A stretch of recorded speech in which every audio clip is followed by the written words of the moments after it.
ഇത് നമുക്ക് എല്ലാവർക്കും കോമൺ ആയിട്ട് അറിയുന്ന ഒന്നാണ് ബി കോംപ്ലക്സ് വൈറ്റമിൻ. ഇതിൽ ഏറ്റവും പ്രമുഖനായ ഒന്നാണ് വൈറ്റമിൻ B12. നമ്മുടെ ഇടയിൽ നോക്കുകയാണെങ്കിൽ ഒരു 60% ആൾക്കാർക്ക് ഇന്ന് വൈറ്റമിൻ B12 ഡെഫിഷ്യൻസീസ് കാണാറുണ്ട്. ആ ഒരു ഹോർമോണിന്റെ ഇംബാലൻസ് മൂലം ഉണ്ടാകുന്ന ഈ ആൻസൈറ്റി, മൂഡ് ഡിസോർഡേഴ്സ് ഒക്കെ വൈറ്റമിൻ B12 കുറയുമ്പോഴും കാണാറുണ്ട്.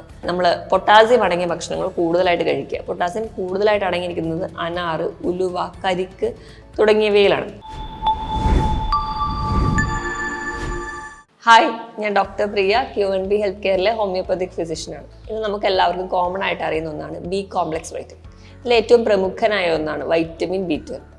നമ്മുടെ ഇടയിൽ നോക്കുകയാണെങ്കിൽ ഒരു 60% ആൾക്കാർക്ക് ഇന്ന് വൈറ്റമിൻ B12 ഡെഫിഷ്യൻസീസ് കാണാറുണ്ട്. നമുക്ക് ഈ വീഡിയോയിലൂടെ എന്തിലൂടെയൊക്കെയാണ് നമുക്ക് വൈറ്റമിൻ B12 ലഭിക്കുന്നതെന്നും കുറഞ്ഞാൽ നമുക്ക് എന്തൊക്കെ സിംറ്റംസ് കാണിക്കുന്നു, നമുക്ക് എങ്ങനെ മാനേജ് ചെയ്യാമെന്ന് നോക്കാം. വൈറ്റമിൻ B12 എന്ന് പറഞ്ഞാൽ നമുക്ക് പ്രധാനമായും ഭക്ഷണത്തിലൂടെ മാത്രം കിട്ടുന്നൊരു വൈറ്റമിനാണ്. നമ്മൾ ഭക്ഷണം കഴിക്കുമ്പോൾ നമ്മുടെ കുടലിൽ വെച്ച് അബ്സോർബ് ചെയ്യപ്പെടുകയും അത് നമ്മുടെ കരളിൽ സ്റ്റോർ ചെയ്യും. നമ്മുടെ ആവശ്യത്തിനനുസരിച്ച് നമ്മുടെ രക്തത്തിലേക്ക് റിലീസ് ചെയ്യപ്പെടുന്ന ഒരു വൈറ്റമിനാണ്. ഇത് നമുക്ക് ശരീരത്തിലെ പലവിധമായ ഫങ്ഷൻസ് വൈറ്റമിൻ B12 ചെയ്യുന്നുണ്ട്. അതിനോടൊപ്പം തന്നെ പല എൻസൈംസിൻ്റെയും പല ഹോർമോൺസിൻ്റെയും ഒക്കെ ഒരു ബാലൻസ് ചെയ്തൊരു പ്രവർത്തനത്തിന് വൈറ്റമിൻ B12 വളരെ അത്യാവശ്യമാണ്. എന്തൊക്കെയാണ് വൈറ്റമിൻ B12 പ്രധാന ഫങ്ഷൻസ് എന്ന് നോക്കാം. കൊബാൾട്ട് എന്നൊരു ലോഹം ഉള്ളത് കൊണ്ട് തന്നെ കൊബാൾട്ട് അമീൻ എന്നൊരു പേര് കൂടി വൈറ്റമിൻ B12 ഉണ്ട്. ഏറ്റവും പ്രധാന ഫംഗ്ഷൻ എന്ന് പറയുന്നത് ചുവന്ന രക്താണുക്കളുടെ അല്ലെങ്കിൽ പ്രോപ്പറായിട്ട് അവർക്കൊരു ഷേപ്പ് അല്ലെങ്കിൽ അവർക്കൊരു സ്ട്രക്ചർ നൽകുക, പ്രോപ്പറായിട്ട് അവർക്ക് ഫംഗ്ഷൻ ചെയ്യാൻ സാധിക്കുക, ഇതൊക്കെ വൈറ്റമിൻ B12 സഹായത്തോടെയാണ്. അതോടൊപ്പം തന്നെ WBCയുടെ പ്രൊഡക്ഷൻ, ചുവന്ന രക്താണുക്കളോടൊപ്പം തന്നെ ശ്വേത രക്താണുക്കളുടെ പ്രൊഡക്ഷനും വൈറ്റമിൻ B12 സഹായിക്കുന്നുണ്ട്. അതോടൊപ്പം തന്നെ നമുക്കറിയാം നമ്മുടെ നാഡികളുടെ ഒക്കെ കവറിംഗ് ആയിട്ടുള്ള മൈലിൻ ഷീത്തിന്റെ പ്രൊഡക്ഷന് വേണ്ടി നമ്മളെ സഹായിക്കുന്നതും വൈറ്റമിൻ B12 തന്നെയാണ്. ഇങ്ങനെ സ്മൂത്ത് ആയിട്ട് മൈലിൻ ഷീത്ത് ആ ഒരു കവറിങ് ഉണ്ടെങ്കിൽ മാത്രമേ നാഡികൾക്കൊക്കെ പൂർണ്ണമായിട്ടും മെസ്സേജസ് ഒക്കെ നല്ലപോലെ സ്മൂത്ത് ആയിട്ട് ഫങ്ഷൻ ചെയ്യാനും അത് പാസ് ചെയ്യാനും ഒക്കെ സഹായിക്കുകയുള്ളൂ. അതുപോലെ തന്നെ ചില ഗ്രന്ഥികളുടെ പ്രവർത്തനം, അതായത് തൈറോയ്ഡ് ഗ്രന്ഥികളുടെയും അഡ്രിനൽ ഗ്ലാൻഡിന്റെ ഒക്കെ പ്രവർത്തനത്തിന് വൈറ്റമിൻ B12 സഹായിക്കുന്നുണ്ട്. എത്രയാണ് വൈറ്റമിൻ B12 നോർമൽ ലെവൽ എന്ന് നോക്കാം. 200 മുതൽ 800 പൈക്കോഗ്രാം പെർ ml ആണ് വേണ്ടത്. ഒരു 150 മുതൽ 200 വരെയൊക്കെ ആണെങ്കിൽ നമുക്കൊരു ബോർഡർ ലൈൻ എന്ന് പറയും. 150 താഴെ പോകുമ്പോഴാണ് അത് കുറവാണ് എന്ന് നമ്മൾ പറയുന്നത്. നമ്മുടെ ഇടയിൽ നോക്കുകയാണെങ്കിൽ ഒരുപാട് പേർക്ക് ഇന്ന് വൈറ്റമിൻ B12 ഡെഫിഷ്യൻസി കാണപ്പെടുന്നുണ്ട്. എന്തൊക്കെയാണ് പ്രധാനമായും വൈറ്റമിൻ B12 നമ്മുടെ ശരീരത്തിൽ കുറഞ്ഞാൽ കാണുന്ന ലക്ഷണങ്ങളെന്ന് നോക്കാം. ഒന്നാമതായിട്ട് തന്നെ ഞാൻ പറഞ്ഞിരുന്നു, RBCയുടെ പ്രൊഡക്ഷന് വേണ്ടി നമ്മുടെ ശരീരത്തിലെ ചുവന്ന രക്താണുക്കളുടെ പ്രൊഡക്ഷന് വേണ്ടി സഹായിക്കുന്നുണ്ട്. അപ്പം വൈറ്റമിൻ B12 കുറയുകയാണെങ്കിൽ ഒരു പരിധി വരെ ചുവന്ന രക്താണുക്കളുടെ പ്രൊഡക്ഷൻ കുറയും. അതുവഴി നമുക്ക് വിളർച്ച, അതുമൂലം ഉണ്ടാകുന്ന തലകറക്കം, തലയ്ക്കൊരു കനം പോലെ തോന്നുക, കഠിനമായ ക്ഷീണം, കിതപ്പ്, സ്റ്റെപ്പൊക്കെ കയറുമ്പോൾ നമുക്ക് നെഞ്ചിടിപ്പ് കൂടുന്നതായിട്ട് തോന്നുക പോലെയുള്ള ബുദ്ധിമുട്ടുകൾ കാണിക്കാം. WBCയുടെ പ്രൊഡക്ഷൻ കുറയുന്നത് വഴി നമുക്ക് രോഗപ്രതിരോധ ശേഷി കുറയും, പെട്ടെന്ന് അസുഖങ്ങൾ ഉണ്ടാവുക, അലർജി ഒരുപാടായിട്ട് കാണിക്കുക, ഇവയൊക്കെ കാണാം. മൈലിൻ ഷീത്തിന്റെ പ്രൊഡക്ഷൻ കുറയുന്നത് വഴി നാഡികളുടെ പ്രവർത്തനം ഒക്കെ കുറയും. അതുകൊണ്ട് തന്നെയാണ് നമ്മുടെ കൈകാലുകൾക്ക് തരിപ്പ്, മരവിപ്പ് പോലെയുള്ള സിംറ്റംസ് ഒക്കെ ആയിട്ട് നമ്മുടെ അടുത്ത് വരുമ്പോൾ നമ്മൾ വൈറ്റമിൻ B12 ലെവല് പരിശോധിക്കുന്നത്. കാരണം ഈ ഒരു പ്രശ്നമൊക്കെ വൈറ്റമിൻ B12 കുറഞ്ഞവരിൽ കാണുന്നുണ്ട്. അതുപോലെ തന്നെ മസിൽസിന്റെ കോർഡിനേഷനൊക്കെ നഷ്ടപ്പെടും, നമ്മുടെ സുഷുമ്ന നാഡിയുടെ പ്രവർത്തനത്തിനെയും ബാധിക്കുന്നുണ്ട്. അതുകൊണ്ട് തന്നെ ചിലപ്പോൾ നടക്കാൻ പോകുമ്പോൾ പെട്ടെന്ന് വേച്ചു പോവുക അല്ലെങ്കിൽ പെട്ടെന്ന് വീഴുക തുടങ്ങിയ കംപ്ലയിൻസ് ഒക്കെ ഇവരുടെ ഇടയിൽ കാണാറുണ്ട്. വൈറ്റമിൻ B12 നമ്മുടെ ശരീരത്തിൽ കുറയുന്ന ഒരു സാഹചര്യത്തിൽ ഹീമോസിസ്റ്റീൻ എന്ന് പറയുന്ന ഒരു കണ്ടന്റ് നമ്മുടെ രക്തത്തിൽ കൂടുന്നതായിട്ട് കാണാം. ഈ ഹീമോസിസ്റ്റീൻ നമ്മുടെ രക്തത്തിൽ കൂടിക്കഴിഞ്ഞാൽ നമ്മുടെ രക്തക്കുഴലുകളൊക്കെ നശിപ്പിക്കും.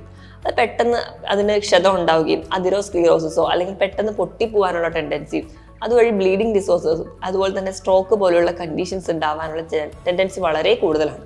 ഇതോടൊപ്പം തന്നെ നമുക്ക് തലയ്ക്ക് ഭയങ്കര കനം അല്ലെങ്കിൽ തല കറക്കം പോലെയുള്ള ബുദ്ധിമുട്ട്, ഒരു കാര്യത്തിലും കോൺസെൻട്രേറ്റ് ചെയ്യാൻ പറ്റില്ല, ഓർമ്മക്കുറവ്, മറവിയുടെ ഒക്കെ ആദ്യ ലക്ഷണമായിട്ട് നോക്കുമ്പോൾ തന്നെ നമ്മൾ വൈറ്റമിൻ B12 ലെവൽ പരിശോധിക്കാറുണ്ട്. ഇത് കൂടാതെ തന്നെ മുടി പെട്ടെന്ന് നരയ്ക്കുക, മുടി കൊഴിച്ചിൽ ഒരുപാടായിട്ട് കാണിക്കുക, നമ്മൾ ചെവിയിൽ ഒരു മൂളൽ പോലെ പ്രസന്റ് ചെയ്യുക, ഇങ്ങനെയുള്ള സിംറ്റംസും അതോടൊപ്പം തന്നെ നമ്മുടെ നാവ് നല്ലപോലെ ചുവന്ന് തടിക്കുന്നതായിട്ട് തോന്നുക, ഇതൊക്കെ വൈറ്റമിൻ B12 കുറവുള്ളവരിൽ കോമൺ ആയിട്ട് കാണുന്ന സിംറ്റംസ് ആണ്. ഇതോടൊപ്പം തന്നെ നമുക്ക് ആൻസൈറ്റി, ഡിപ്രഷൻസ് പോലെയുള്ള മൂഡ് സ്വിങ്സ്, നമുക്ക് തൈറോയ്ഡ് ഗ്രന്ഥികളുടെ പ്രവർത്തനത്തെ ബാധിക്കുന്നത് കൊണ്ട് ആ ഒരു ഹോർമോണിന്റെ ഇംബാലൻസ് മൂലം ഉണ്ടാകുന്ന ഈ ആൻസൈറ്റി, മൂഡ് ഡിസോർഡേഴ്സ് ഒക്കെ വൈറ്റമിൻ B12 കുറയുമ്പോഴും കാണാറുണ്ട്. ഇത് ഇനി ആർക്കാണ് കൂടുതലായിട്ടും വൈറ്റമിൻ B12 ഡെഫിഷ്യൻസി കാണാറ് എന്ന് നോക്കാം. ഏറ്റവും കൂടുതലായിട്ട് കാണുന്നത് പ്രധാനമായിട്ടും ഈ വെജിറ്റേറിയൻ ഫുഡ് മാത്രം കഴിക്കുന്നത്, അതായത് കംപ്ലീറ്റ് വെജിറ്റേറിയൻ, മുട്ടയും പാലും ഒന്നും കഴിക്കാതെ കംപ്ലീറ്റ് ആയിട്ട് വെജിറ്റേറിയൻ ആയിട്ടുള്ളവരിലാണ് കൂടുതലായിട്ടും വൈറ്റമിൻ B12 ഡെഫിഷ്യൻസി കൂടുതലായി കാണുന്നത്. ഇത് കൂടാതെ തന്നെ കണ്ടിന്യൂസ് ആയിട്ട് മദ്യപിക്കുന്നവർ, അതുപോലെ തന്നെ ഓറൽ കോൺട്രാസെപ്റ്റീവ് പിൽസ് കൂടുതലായിട്ട് കഴിക്കുക, ഡയബറ്റീസിൻ്റെ മെഡിസിൻസ് മെറ്റ്ഫോമിനൊക്കെ നീണ്ട കാലമായിട്ട് ഉപയോഗിക്കുന്നവരിൽ ഒക്കെ നമുക്ക് വൈറ്റമിൻ B12 ഡെഫിഷ്യൻസി കാണാം.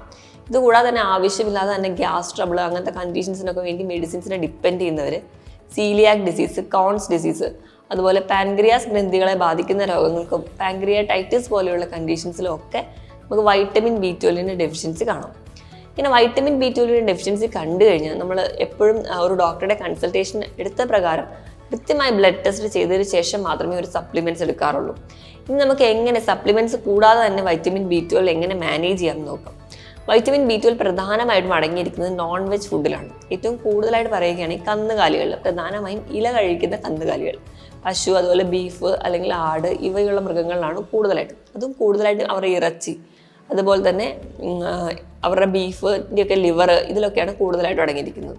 ഇതുകൂടാതെ മുട്ടയിലൊക്കെ ഒരു കുറഞ്ഞ അളവിൽ വൈറ്റമിൻ B12 അടങ്ങിയിട്ടുണ്ട്. ഇതോടൊപ്പം തന്നെ നമുക്ക് എടുക്കുകയാണെങ്കിൽ മത്സ്യത്തിലാണെങ്കിൽ മത്തി, അയല, ചൂര പോലെയുള്ള മത്സ്യങ്ങളിൽ, ചെറിയ ചെറിയ മറ്റ് ഷെൽ ഫിഷസിലൊക്കെ വൈറ്റമിൻ B12 അടങ്ങിയിട്ടുണ്ട്. ഇപ്പം കംപ്ലീറ്റ് വെജിറ്റേറിയൻസ് ആണെങ്കിൽ ഒരു പരിധി വരെ കുറഞ്ഞ അളവിൽ തേങ്ങയിലും തേങ്ങാപ്പാലിലും ഇലക്കറികളിലും വൈറ്റമിൻ B12 അടങ്ങിയിട്ടുണ്ട്.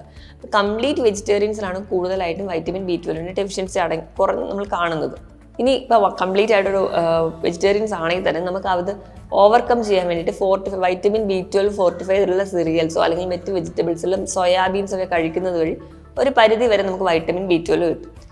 ഇപ്പം നമ്മൾ ഈ പറഞ്ഞ ഭക്ഷണങ്ങളൊക്കെ ഒരുപാട് പേര് കഴിക്കുന്നുണ്ടെങ്കിലും ചിലർപ്പോൾ അവരിലും വൈറ്റമിൻ B12 ഡെഫിഷ്യൻസി നമ്മൾ കാണാറുണ്ട്. ഇതിന് പ്രധാന കാരണം എന്ന് പറഞ്ഞാൽ ഞാൻ നേരത്തെ പറഞ്ഞതുപോലെ തന്നെ വൈറ്റമിൻ B12 എന്ന് പറഞ്ഞാൽ നമ്മുടെ കുടലിൽ വെച്ച് അബ്സോർബ് ചെയ്യുന്ന ഒരു വൈറ്റമിനാണ്. അപ്പോൾ വേണ്ട രീതിയിൽ കുടലിൽ വെച്ച് അബ്സോർബ് ചെയ്യാൻ പറ്റാത്തത് കൊണ്ടാണ് ഈ ഒരു ഡെഫിഷ്യൻസി കാണിക്കുന്നത്. അപ്പോൾ ഇങ്ങനെയുള്ള പ്രശ്നം കാണുന്നത് കൂടുതലായിട്ടും ഈ ഗ്യാസിൻ്റെ ബുദ്ധിമുട്ടുള്ളവർ, അസിഡിറ്റി അല്ലെങ്കിൽ GORD പോലെയുള്ള കണ്ടീഷൻസ് ഉള്ളവർക്കാണ്. ഇതിൻ്റെ പ്രധാന കാരണം നമ്മുടെ വയറിലെ pH കറക്റ്റ് അല്ലാത്തത് കൊണ്ടാണ്. അപ്പം ഈ ഒരു കംപ്ലൈൻറ്റ് കൂടി നമ്മൾ ഓവർകം ചെയ്യാൻ വേണ്ടിയിട്ട് നമ്മൾ പുളിയില്ലാത്ത കട്ട തൈര് കഴിക്കുന്നത് വളരെ നല്ലതാണ്. ഇതിൽ ധാരാളം പ്രോബയോട്ടിക് ആയിട്ടുള്ള ബാക്ടീരിയകളുണ്ട്. ഈ ഒരു ബാക്ടീരിയ നമ്മുടെ ഗട്ട് ഹെൽത്ത് ഇംപ്രൂവ് ചെയ്യും. അതുവഴി നമുക്ക് വൈറ്റമിൻ B12 അബ്സോർപ്ഷൻ സഹായിക്കുന്നുണ്ട്. ഇത് കൂടാതെ തന്നെ നമ്മൾ പൊട്ടാസ്യം അടങ്ങിയ ഭക്ഷണങ്ങൾ കൂടുതലായിട്ട് കഴിക്കുക. പൊട്ടാസ്യം കൂടുതലായിട്ട് അടങ്ങിയിരിക്കുന്നത് അനാറ്, ഉലുവ, കരിക്ക് തുടങ്ങിയവയിലാണ്. ഇവയൊക്കെ ധാരാളം കഴിക്കുകയാണെങ്കിൽ നമുക്ക് പൊട്ടാസ്യത്തിൻ്റെ ലെവൽ മെയിൻറ്റെയിൻ ചെയ്യാനും അതുവഴി നമുക്ക് ആ ഒരു വയറിൻ്റെ ബാലൻസ്, ഒരു pH ബാലൻസ് മെയിൻറ്റെയിൻ ചെയ്യാൻ സാധിക്കും.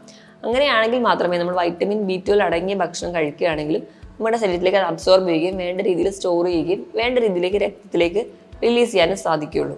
ഇപ്പോൾ ഞാൻ ഈ പറഞ്ഞ രീതിയിലുള്ള ലക്ഷണങ്ങളൊക്കെ ആർക്കെങ്കിലും ഉണ്ടെങ്കിൽ, അല്ലെങ്കിൽ ഈ പറഞ്ഞ പോലെ തരിപ്പോ മരവിപ്പോ ഒക്കെ ബുദ്ധിമുട്ടുള്ളവരാണെങ്കിൽ നിങ്ങളൊരു ഡോക്ടറുടെ കൺസൾട്ടേഷൻ എടുക്കുക. കൃത്യമായ രക്തപരിശോധനയ്ക്ക് ശേഷം നിങ്ങൾക്ക് വൈറ്റമിൻ B12 സപ്ലിമെൻറ്റ്സ് എടുക്കാവുന്നതാണ്. മറ്റൊരു ഹെൽത്ത് ടോപ്പിക്കുമായിട്ട് വീണ്ടും കാണുന്നത് വരെ താങ്ക് യു.